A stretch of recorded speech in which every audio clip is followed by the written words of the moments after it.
Welcome to Laugh and Learn. In our first conversation, we talked about dysregulation and baseline. Today, we're building on that by asking why sensitive people can feel overwhelmed so quickly, what activated freeze looks like, and how empathy and co-regulation affect the nervous system. I would like to welcome everybody for being here. Thank you. In particular, my guest, Jennifer from My Holistic Self. Hello, hello. It is a Thank- pleasure to be here. It's great to have you here. Thank you. This is a really important topic. If you missed the first episode, that is linked in the description below. We did have some nice people leave comments about how helpful it was to them and how it's an important topic. I always like bringing important topics through, and this we're going to build upon what we did last time. I don't want to redo what we did last time because it's a great video and it's not terribly long. It's about an hour, so Yeah. we busted through. We busted through. While everybody is here, please like and subscribe because it's free. It does show YouTube that you like us and that you find what we are doing valuable. I also have memberships on my channel. Those just launched. So there's 3 levels of membership. If people would like to support, they can. No obligation. I'm still going to be doing videos. There's just going to be some more because I have 3. I have Tarot Stash Glimmers. I have the Curious Circle for if people want to understand a little bit more, and the Unfiltered Circle. That's the top tier. They're going to be getting lots and lots of different stuff. As always, this is for entertainment purposes only. Do not make decisions based upon what we say. Seek professional assistance. Really. So that's a key thing. Shall we say hello to some people? Absolutely. We have Jan is here, Silky Steel's Kitchen Witchery. We have Nalani Hypnicity. Sherry has joined. Hibiscus Healings is here. I believe that is Sarah, if I remember the name correctly. Madame Maru's House of Cards. Good to see you. And Sarah Broyles is here. Yes, and it is. This is originally being done on May 4th.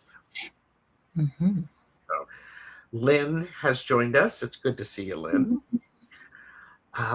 Jennifer, what have you been doing? What do you want to tell people about before we really dive deep into this idea of sensitive people feeling overwhelmed and dysregulated, not complacent?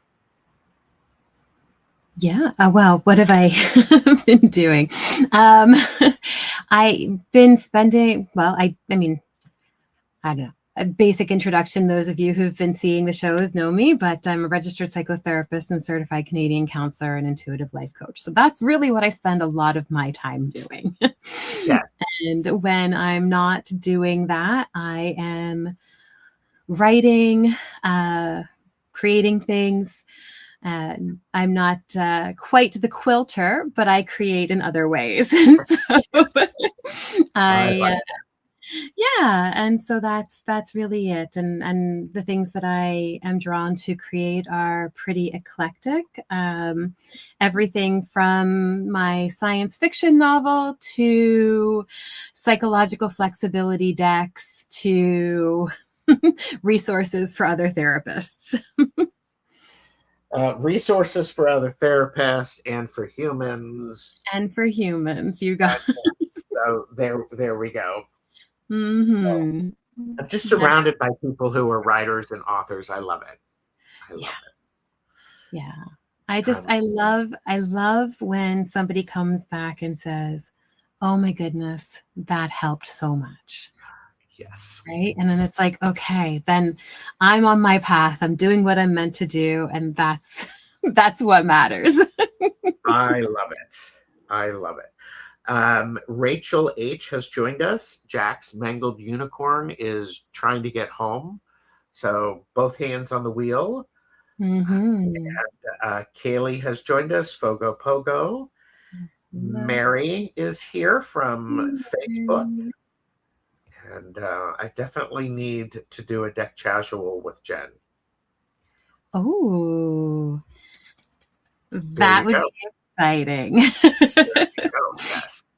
I think that's fun. So, and okay. This idea of, I mean, in part one, we talked about baseline recovery and why people are not always complacent.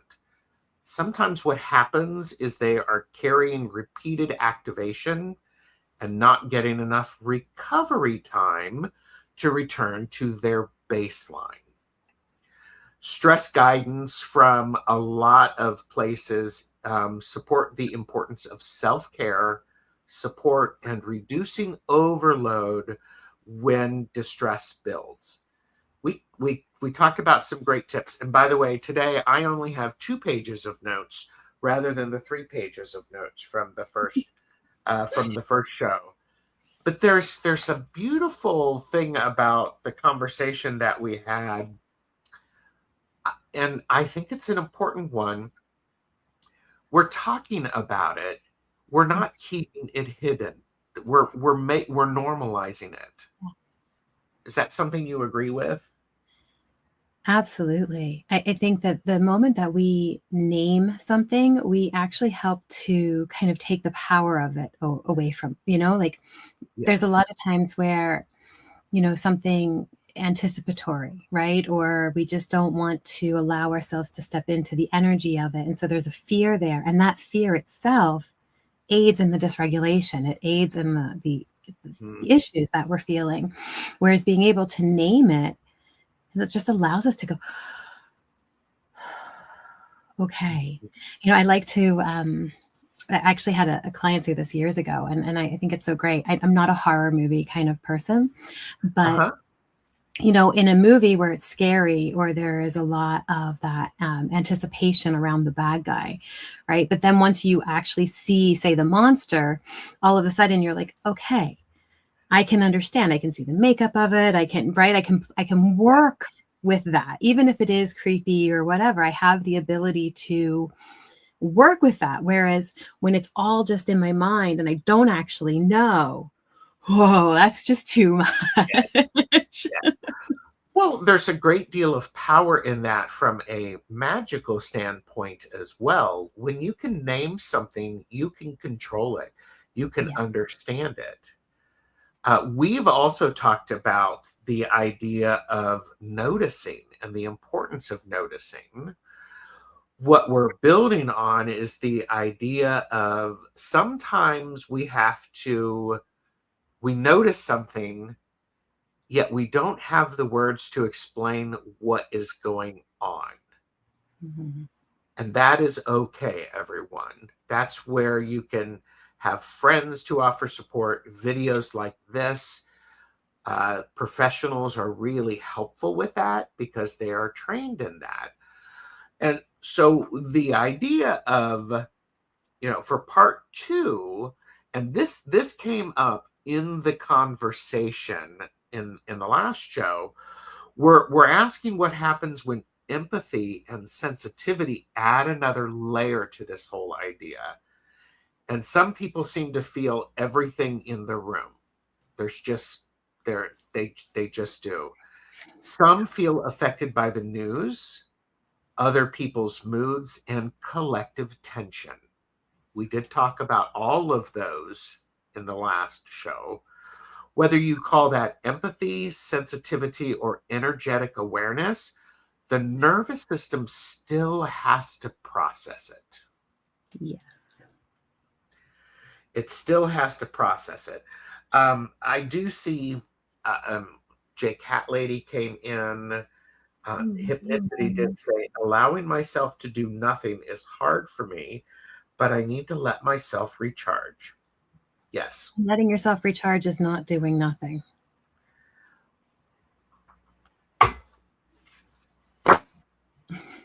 There you go. Say that again. Say a little bit more about that. That's really impactful. Yeah, it's that idea of, allowing myself to do nothing is hard for me, but I need to let myself recharge. But recharging is not doing nothing.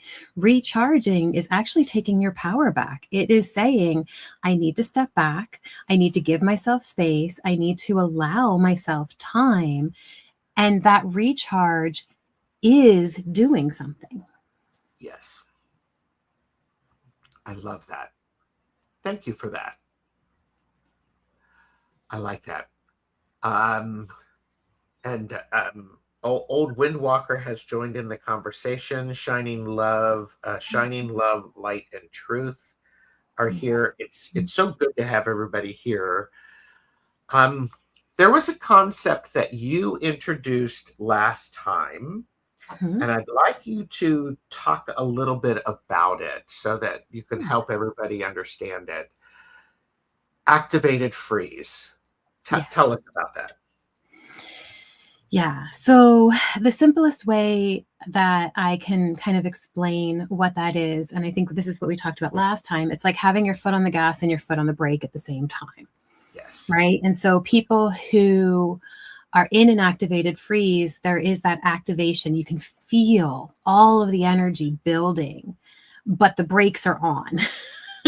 Right. So there's no ability to move with that. And so when we look at that from even, the sensitive or intuitive kind of way, it feels like there's a lot happening inside you, right? But there's no clear guidance or there's no clear way to let that energy move through you, right?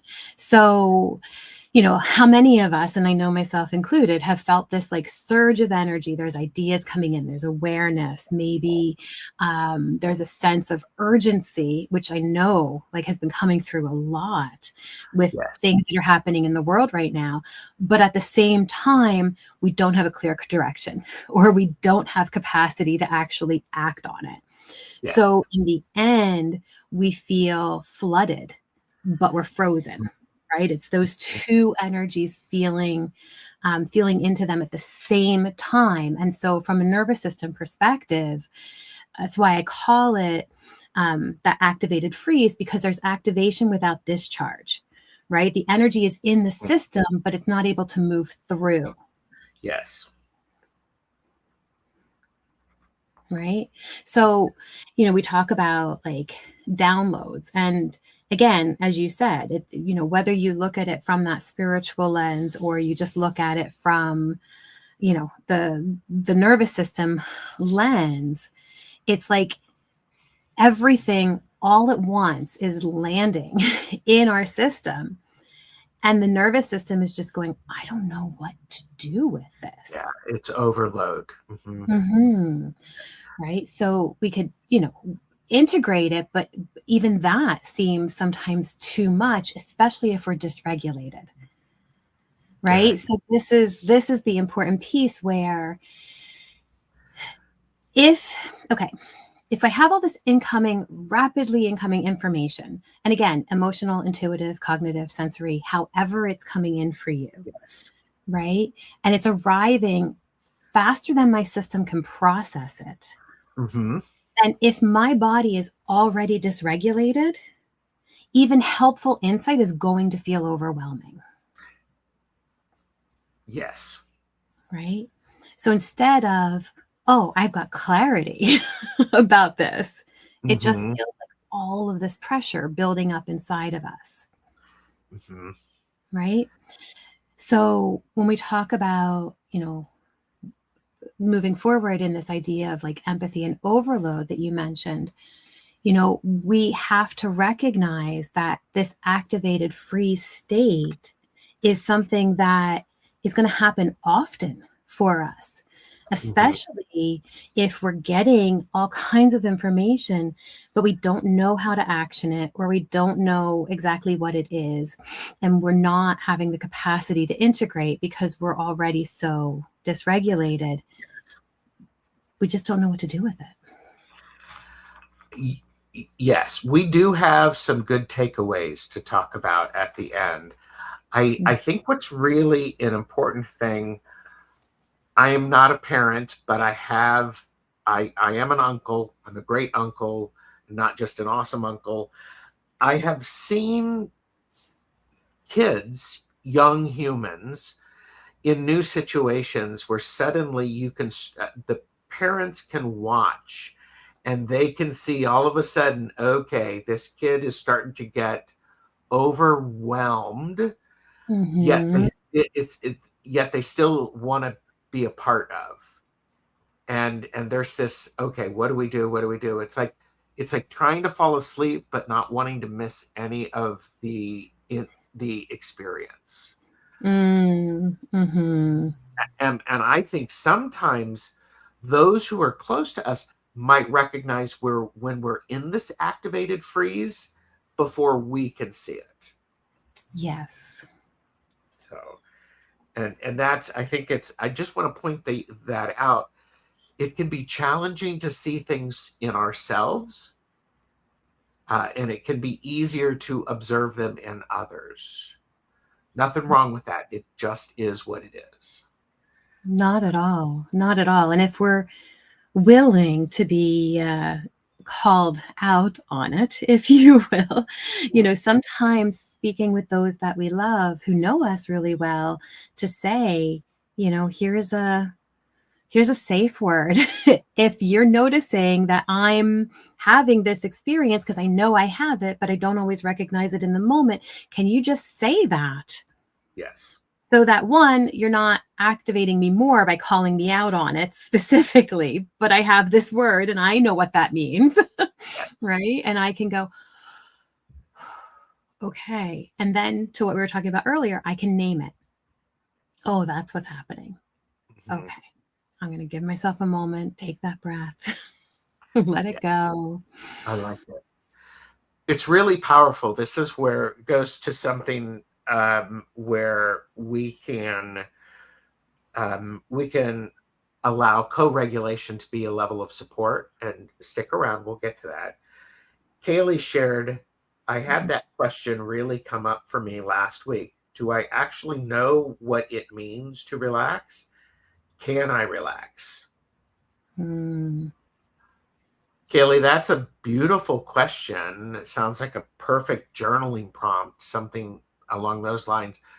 What I encourage you to do, this is Gerald's unsolicited advice, you can look to see what other people do to relax as a way to help you figure out how you relax. mhm. You are not going to relax the same way that Gerald does or Jennifer does. And that's the beauty of it. Yeah. So, Yeah. And I think Bernadette, what we often, sorry, just to say, like, I think what we often define as relaxing isn't actually relaxation. oh, I'm curious. Are you going to tease us, or will you share a little bit more about that? Sure. Sure. So, somebody will say, oh, relax, right? And that, we think about that and go, oh, okay, so I have to let go of everything I'm thinking. I have to sit back. I have to literally do nothing. I just have to sit here and breathe. Maybe it involves like a meditation, maybe it involves, something. But generally speaking, when we think about relaxation, we think about shutdown in some way. Uh-huh. But if we're, say, mentally activated, relaxation might be reading a book that helps us to focus on something, or it might be playing a Sudoku, or it might be writing, right? There's a lot of things that we can then focus the mind on. If the body is feeling really activated, relaxation may actually look like going for a run. Mm-hmm. Relaxation might look like going for a swim, going for a walk in the woods, right? Mhm. Relaxation, when we're highly activated in the physical body, is not just stopping, right? Yes. When you think about, okay, what is relaxation? It's not stopping. It's more about, how do I dissipate the energy, Okay. right? That's what I want to do when I'm relaxing. I'm taking notes because guess what? Guess what part 3 is going to be?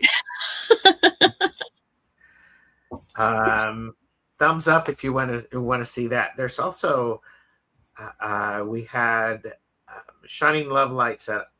I also learned when one may think they are calm, I have become aware, learned the body's nervous system, yes, is still doing the processing. If that makes sense, we're still processing. Yes. Yes, yes. Nature breathing water. Once one learns what their body nervous system requires to process, what a difference. Yeah, I began with breathing and release and etc. Mhm. Yes, very, Absolutely. very smart. Uh, uh, and yeah, afraid of missing out. Come on, I'm that way too. The idea Mhm. of relaxing is a big one for Jack's Mangled Unicorn. Mhm. It is a good question. I think we're going to need to talk about that. And Okay. yeah, you do you. Absolutely. Oh, here you go. Nalani tenses up when someone says relax. Of course. I mean, think about it.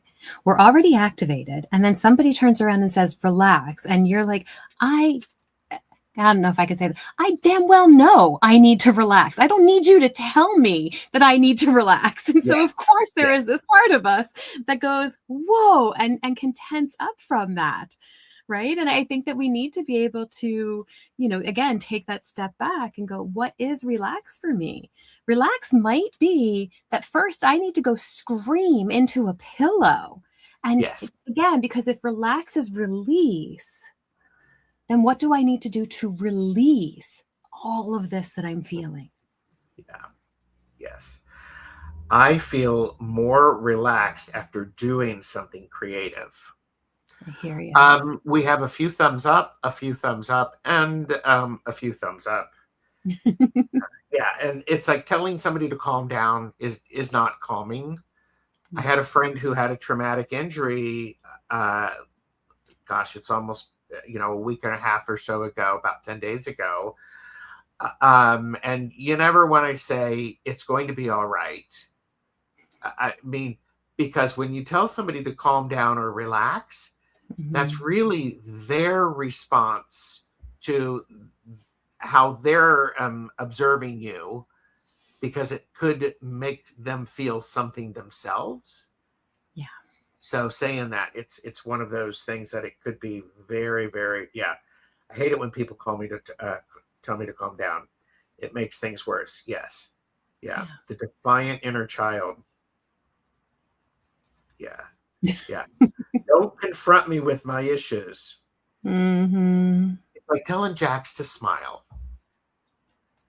Yeah. Yeah. Yeah. But Yeah.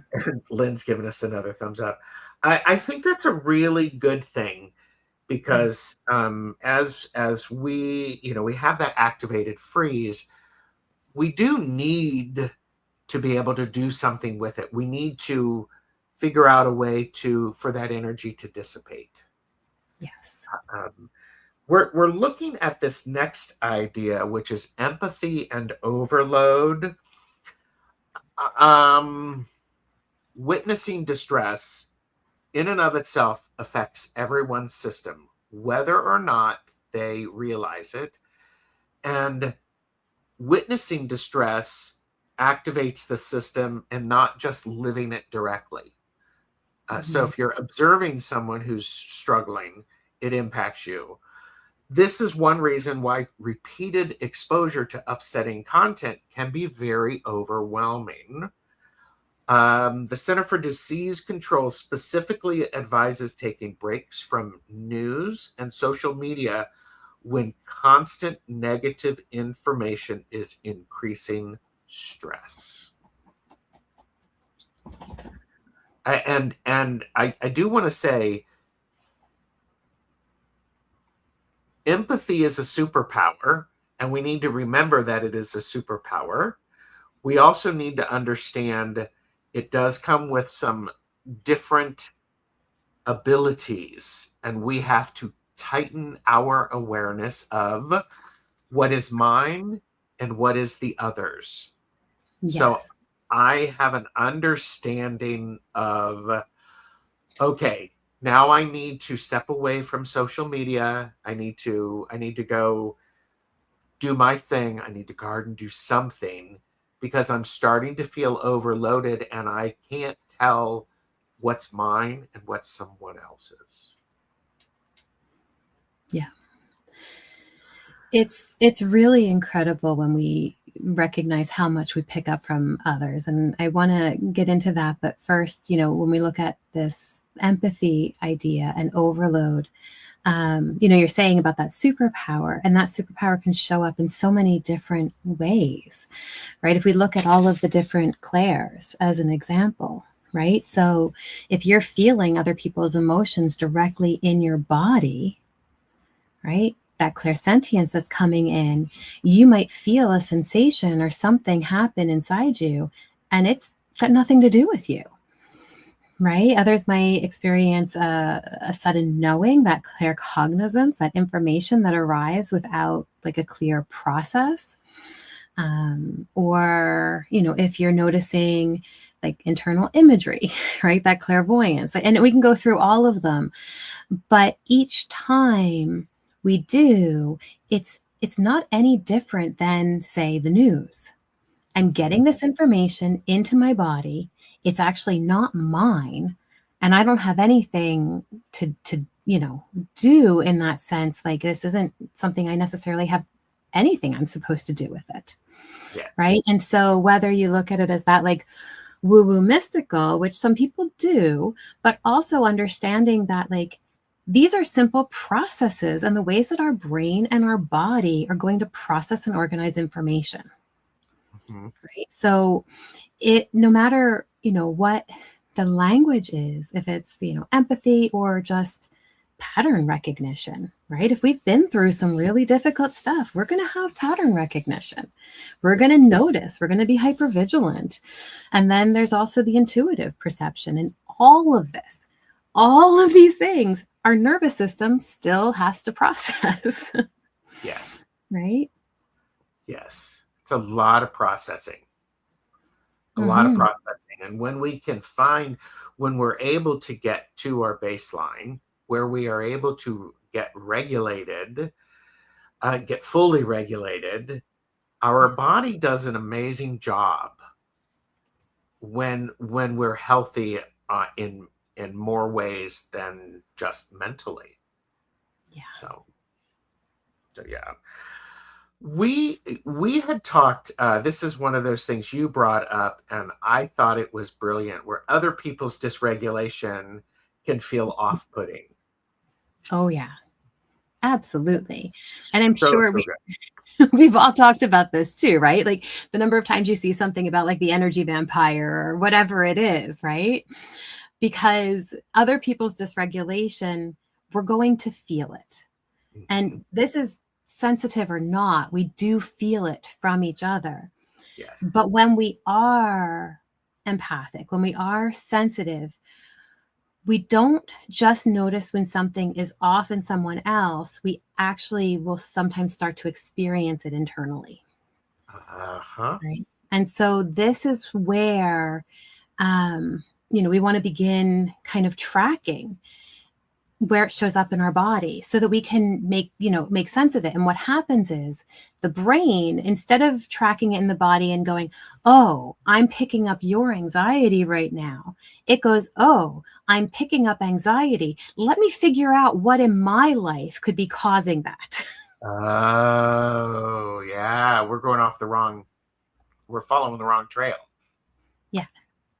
Yeah. And Good. that's where everything starts to shift, because instead of going kind of like, oh, what's happening right now, we go, oh, I don't like what's happening right now. I better fix this.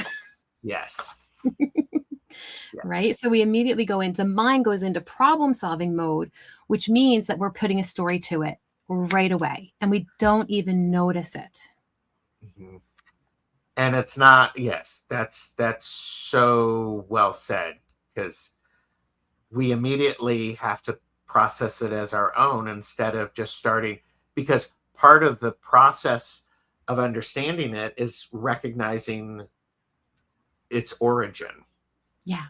I mean, could you imagine if from now on, the moment I feel a sensation, any sensation, instead of going, oh, what's happening with me right now, I went, ooh, how much of this might not actually be mine? Like if that was the first question that came to our mind, how that would shift the way that we relate to these things. Because Mm-hmm. then I might go, oh, okay, maybe like 10% of this is mine. Now I know what I need to work with and I know what I can let go of. Yes, I like that. Sarah said, I agree with a break from news. The current citizen in the, oh yeah, upsets me. Yes. And Beth shared, hello, Beth. What does it mean when just this subject makes me feel overwhelmed? You're LOLing, yet that's a really intelligent question. Absolutely. And I, Absolutely. yeah, yeah, You know, it's interesting because, you know, we learn as soon as we kind of step into that empathic world, right? Where we recognize that we can pick up the energies around us. The immediate kind of narrative around that is it's overwhelming. So then, you know, talking about it and bringing it up and then feeling into it and all of that, if again, like I said earlier, like if we're already dysregulated, everything is just going to add to that dysregulation, right? And, you know, whether it is that in, you know, that empathic, intuitive download, whatever, we have to understand that, like, from a very scientific this is this is where I get goofy, right? Because I geek go out a for it. little. I can bring Go for it. science and energy together. Let's do But it. because, you know, there are very real and well understood processes that are happening in the body. We have mirror neurons and they naturally attune us to other people's emotional states, right? We have pattern recognition, like I said earlier, that's shaped by our past experiences. And then that learned hypervigilance that's constantly scanning for things that are happening around us in the environment and the people in order to maintain safety. And so if we have all of these processes happening, then yeah, like just even talking about it, my whole system might be going, oh, I'm feeling overwhelmed because there's so much that's part of the big picture. But no matter how, like, you know, we want to kind of break it down, I think this is where we need to talk about boundaries, right? Yeah. And so it's interesting, right? Because we talk about boundaries and it's like, I need to set a boundary with you because of, you know, the energy that's coming forward. But this is the shift, especially when we're really sensitive, is that the boundaries are not necessarily external anymore. For those of us who are more sensitive to the energy around us, we have a lot of internal boundary work to do, right? It's the ability to notice this is coming into my awareness, but I don't need to do anything with it, right? Being able to feel something without automatically trying to fix it, carry it, make it yours. Those are the boundaries now that we're working on. They have nothing to do with other people, Mm-hmm. right?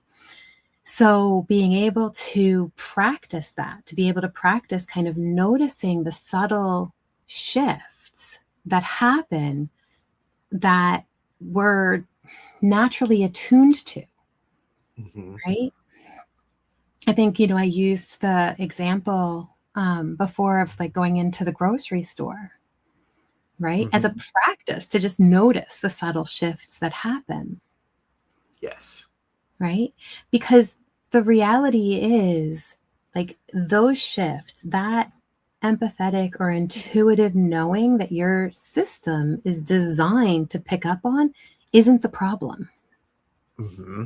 right? The problem is what we do with that information, Yes. Yes. right? Am I, That you know, makes a lot of sense. I love the idea of is noticing is always an important step, and then figuring out what to do with that information. And mhm. I would expect sometimes you don't need to do anything with that information other than let it flow back into the water and go from there. Absolutely. So, Absolutely. So can I, and this is for each of us, because we, like you said earlier, just as the same as how we relax is uniquely our own, how we notice what's happening is uniquely our own. mhm. Right. So if I feel something, like, do I contract around it? Do I start to analyze it? Do I feel responsible for it? Right. What is it that happens inside of me when those shifts show up? Because if I can be aware of what that is, I Yes. can notice it. I can observe it, Hmm. right? And then I can do my own kind of like self check-in so Hmm. that I can be anchored, right? Like, if I notice, say, my kiddo comes in with a cloud storm, right? Yes. Do I have capacity in this moment to care without carrying, right? Can I Mm. notice that cloud storm is there without absorbing it myself? Yes. Right. So, how do I stay within myself while being aware of you, right? Of what's happening here, right? That's the boundary that I'm working on. That's the boundary that we have to build, right? It doesn't mean that we don't still care and show up and support, but I'm working on building that internal boundary just so that I can understand where I end and you begin. That's really powerful. The idea of caring without carrying. Yes. Mhm. Yeah, I agree. That's quite good. And, Yeah. So I know we said we would talk about, like, practices and stuff a little later, but, even no, just a 30 this, second check in, yeah. right? Like, and you can do this anywhere. And I do this often, especially, like I said, depending on the day that other people around me have had when they, come back in to the environment. It's like, okay, I'm going to pause. I'm going to notice what I'm feeling in my body, right? And just gently ask myself, is all of this mine? Right? Mhm. Don't need to overthink it. Just notice what shifts, even in asking the question, right? Like you said, naming it. The moment I go, is all of this mine? There actually can be this shift of like, oh, no, that's all not mine. Okay. Right. And that can be enough sometimes to give us space to move forward. Beautifully said. Beautifully said. We had this idea of co-regulation as support. Mm, And this is one of those things, um, where we have this support from others, and it needs to. I think part of this for me is it has to be a space of. It has to have a certain energy around it, hmm where if I say I have an issue or I'm dealing with something, I'm just articulating it, hearing myself say it in front of people who I know care about me. If people were to immediately try to problem solve it, that actually aggravates me more because I never said I wanted help. I just wanted space. Yeah. And I think there's this idea of, I think that the idea of asking what someone needs to help them find their center can be very helpful because sometimes the answer is, I don't know what I need. And then that energy shifts it because, as you said, it's like, oh, this isn't mine.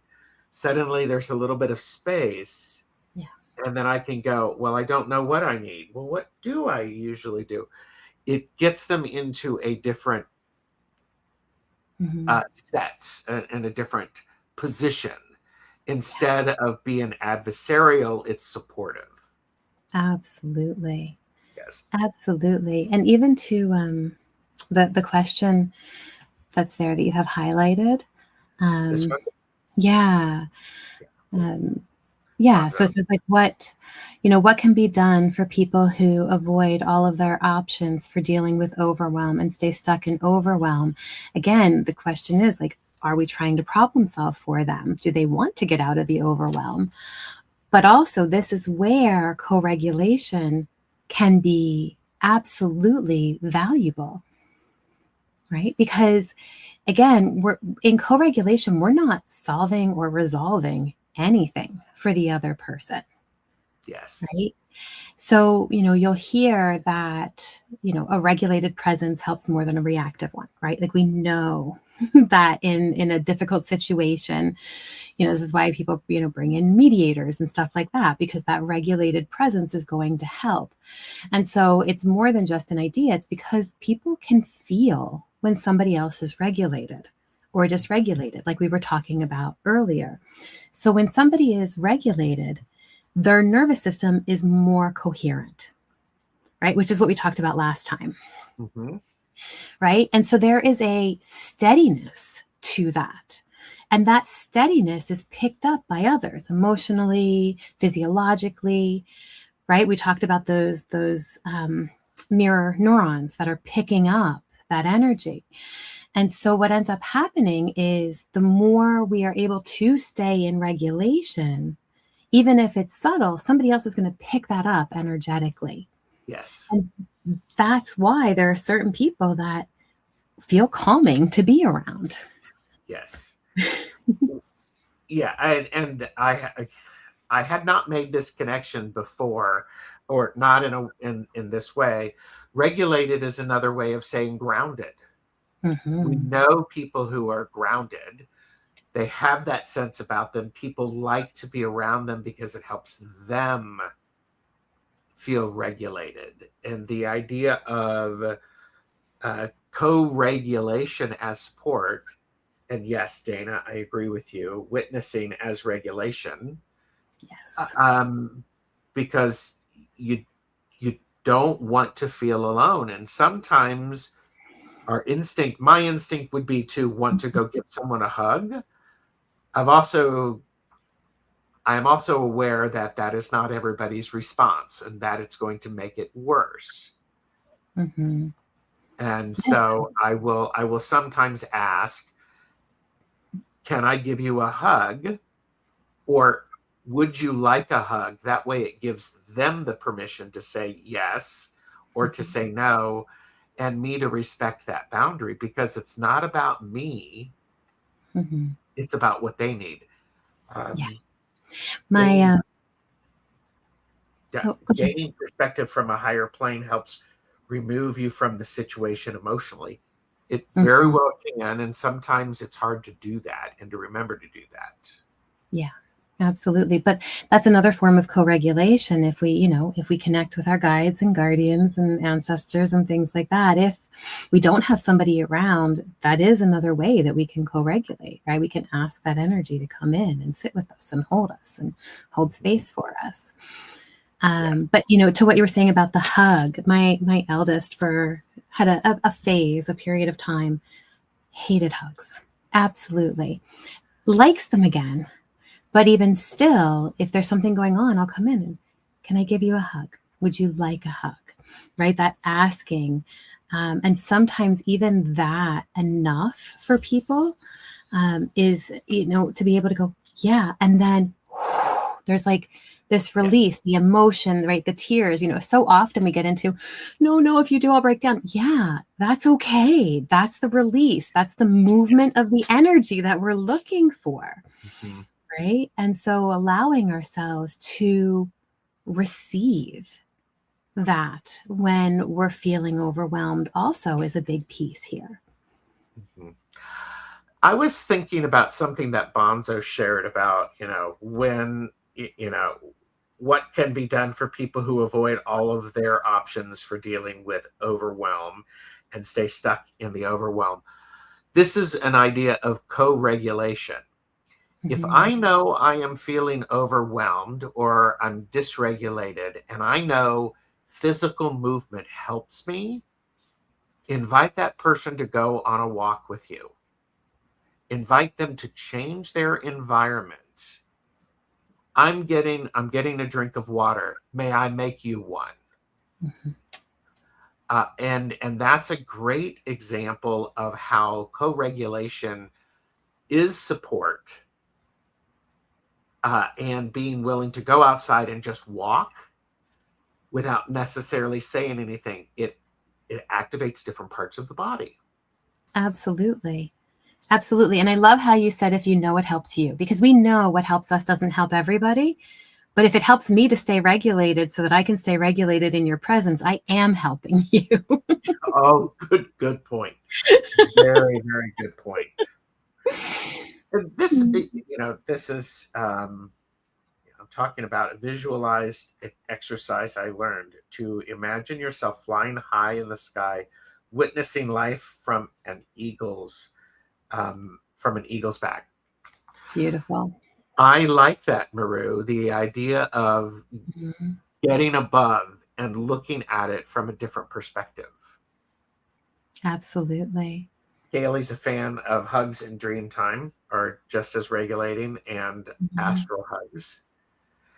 Bonzo shared, I've never understood why anyone would vocalize a problem and not want a solution, but different strokes for different folks. Because for me, I can only say for me, I am an out loud processor. I need to hear myself say it. And then I go, that's not what I meant. Or I need something. Wait a minute, that's not right. What were you going to say, Jennifer? No, you're bang on. And that's it. Like sometimes we just need to process it by speaking it out. And, to what you said, anybody who has that kind of in human design, and you guys can go watch the human design series on this on authorities, but anybody who needs a sounding board, they don't need the other person to give them any feedback, right? It's really about, how do I feel in my body when I say this thing? Yes. That's going to bring the clarity around it. But the other side of all of this is, and we have to be mindful of that. Like, I forget who said it earlier, but just the idea of having this conversation brings anxiety, Yeah. right? There is a piece of us that we have to remember. If we've been in dysregulation for a really long time, regulation begins to feel dysregulating.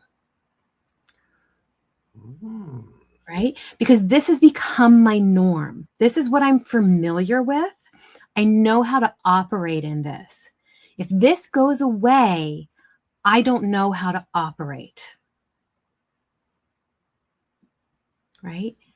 So we Wow. do have to be mindful of that, because there are going to be situations or times where we might go through something and go, I don't want this. But there's also that part of us that goes, yeah, but this is familiar. And familiar doesn't mean comfortable. But if it's familiar, it means I know how to navigate this, Yes. right? Mhm. I know what to expect from this. Even if what I'm expecting isn't very good, I know what to expect. And I have to say, Bonzo, this is a really good statement. And I'm glad you put this in there, because I've learned in my time in therapy and as a manager and experiencing a lot of people, it can be very empowering for me to say to someone, Are you asking for help to solve this, or do you need a sounding board, or you just need somebody to listen? Because sometimes when a person is dysregulated or they're in a stressful situation, asking the question makes them go, what do I want? It gives them the ability to say, actually, I just need verification that I know what I'm talking about. I did that a lot as a supervisor for people when they would we were dealing with an angry customer, and they'd be emotional and they'd be, talking a million miles a second. And I look at them and I said, okay, do you know what you want to do? Are you asking for permission, or do you want me to come out and solve it? Well, I just, it's like all of those are okay. It's like, Mhm. well, I just want your permission to be able to do such and such. And I'm like, you can absolutely do that. That is the right decision. Mhm. And you have my permission to say, I talked to my manager or my supervisor about this, and I have permission to do this. So Yeah. it's a very You know, so that's great. Yeah.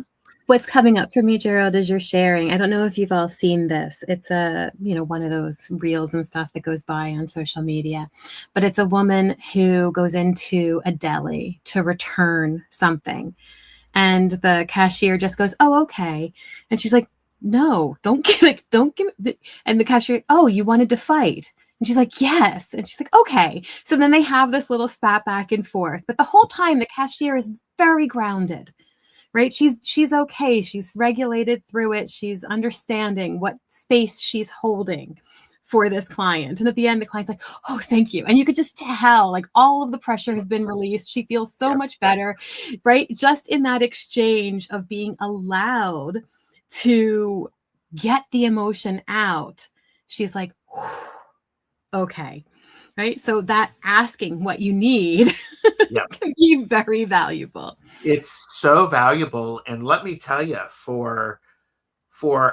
worked with a lot of people who didn't have a lot of work experience. This was their first job in high school or in college. Uh, Mhm. and to ask them that, it sort of makes them it helps me feel like I'm allowing them to develop their own ability rather than just making a cookie cutter employee, Mhm. which is great. Um, Kaylee said, I was talking to my friend this morning and told her if I ever truly relaxed, I would be scared I'd get the blue screen of death, computer lingo for my Mm. I, I don't know if the blue screen of death is a bad thing, though, Kaylee. It might be that sense of, you can defrag the body Mhm. for You think entertainment purposes only. yeah, entertainment purposes only, but again, like, think about it, right? When we go through something, we go into shock a lot of times. The body just gets us through whatever it is. And then Yes. what happens after that? We have a shutdown, right? Like we have to, because the body has to figure out, how do I dissipate Hmm. everything that just happened? How do I release this Yes. energy that is so caught up in the body, Hmm. right? Which is why, if we're in a really difficult situation and we finally get out of it, we need time. Even though we're safe, we're good, we can take care of like all of those things. Like it's like all of the actual stuff that was a problem might actually be gone from our experience. Yes. But in that moment, we shut down. It's because Mhm. we're finally able to. Yes.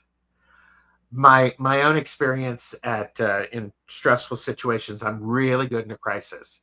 I am on, I'm on point, I'm directive, I'm very, very clear.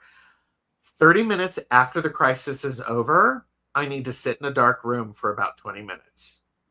Mhm. So Bonzo followed up and said, regulation feels dysregulating. Oh, makes sense. The person I was talking about puts up a wall against all types of regulating. Yeah. And Yeah. that's a very astute observation. Very astute observation. Mhm. Um, I Well, also, I go ahead. no, go ahead. Nope, you were going to I, say I was something. I was just going to say this brings us kind of to the next thing you wanted to look at about Yes, regulating while we're regulated. yes. We want to regulate while regulated. It's the idea of, it's this is a concept that I learned in postgraduate work in therapy study. Is you want to have a conversation about how you want to argue before you have an argument.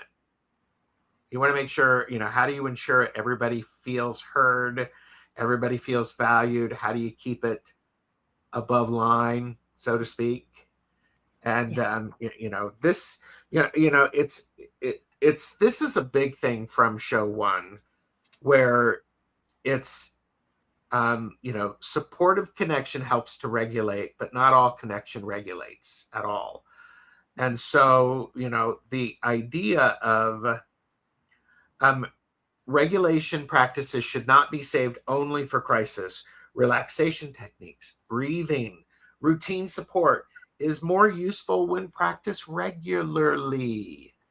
Hmm. Because if someone says, well, you need to take a deep breath, and you've never taken a deep breath in your life, how are you going to do it? Hmm. And so this is where, and Maru's idea of seeing perspective from on the back of an eagle in flight, do that when things are great. So, what else Absolutely. would you like to say then? I think it's a very important point. It's hard to do because who wants to talk about hard things when things are good? Yeah. Well, and you don't even have to talk about the hard things when they're good. But if you have tools in your tool belt, use them when they're good. And this actually example was given to me by another therapist many, many moons ago. And I use it with clients all of the time. Imagine that you play soccer. Okay. And you're going up against a team, and you heard through the grapevine that that goalie is weak on the upper left side of the goal. You're not going to just go, okay, good to know, and then save it for game time. You are going to practice hitting the ball, kicking the ball into the upper left side of that goal over and over and over and over Yeah, again, so that when you are in the intensity of the game with all that pressure, it's just muscle memory. You just do it, very good. right? And it is the same thing when it comes to regulation practices. I want to just do them. I want to just do them regularly, make them part of my routine so that when the time comes, it's just second nature. Correct. And the Um, computer likes it too. and the computer likes it too. Let's give some people some practical takeaways. And Okay. we've got 5 tips, and the first practical note is to notice the shift early.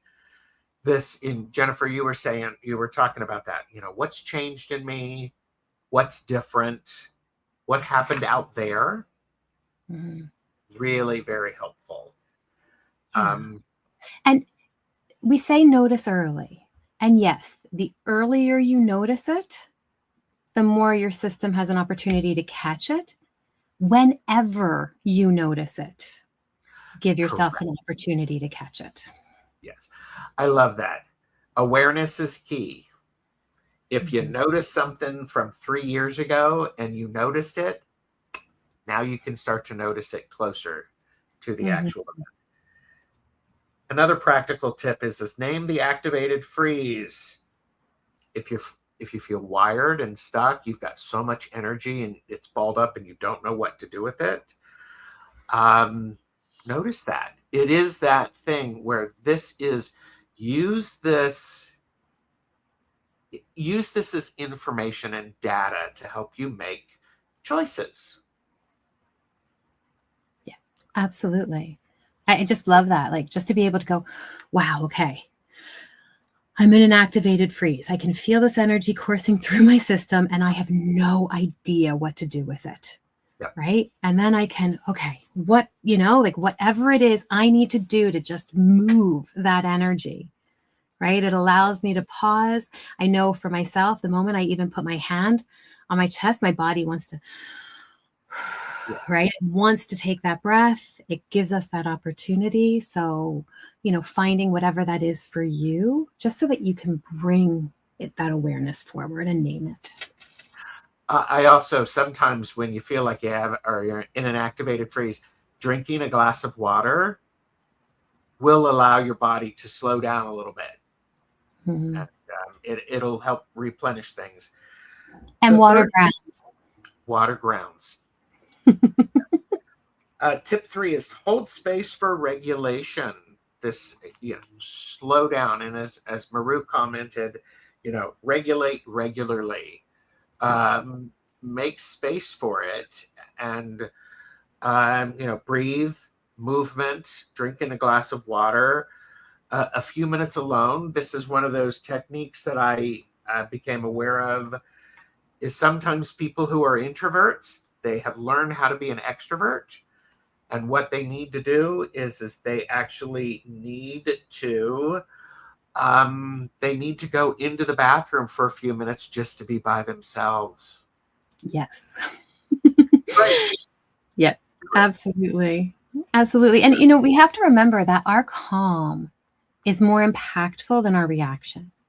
So it doesn't mean that we have to do more or that we have to fix anything. Actually, the mystic. So I may have mentioned this on Twilio Talk. I don't think I mentioned it here, but I kind of started doing Mystic Monday messages. So Yes. every Monday there's like a little 1.5 minute clip. And the one that came out today is about not fixing, right? And how, our trying to fix things can actually be keeping us caught up in the Oh, issue, right? So trying to not fix it can help us stay anchored in ourselves and shift what's happening. I like that. Tip 4, use a quick reset before taking in more input. Talked about that. The idea of breathing, water, movement, alone time is really very important. And I want to end with this for a very specific reason. Seek support when the system stays stuck. I mean, let's face it.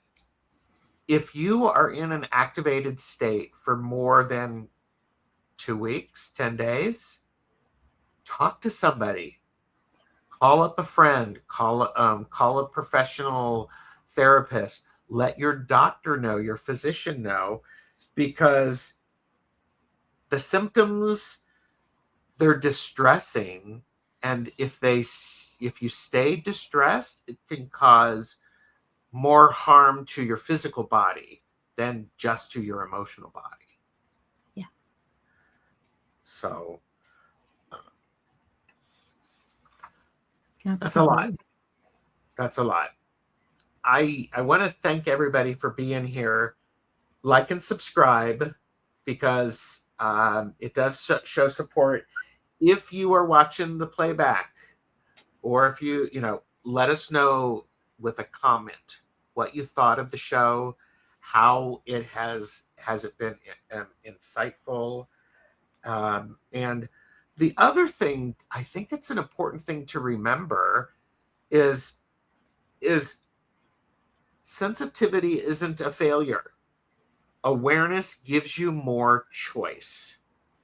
Practice gives you more capacity. Support helps you come back to yourself. Yeah. Any thoughts, Jennifer, before we let everybody go? Yeah, I love that. And I think that's the beautiful shift, Gerald, what you're talking about. Sensitivity does not mean overwhelm. Empathy does not mean absorption, right? Just because we're aware doesn't mean that we lose ourselves in what we're perceiving.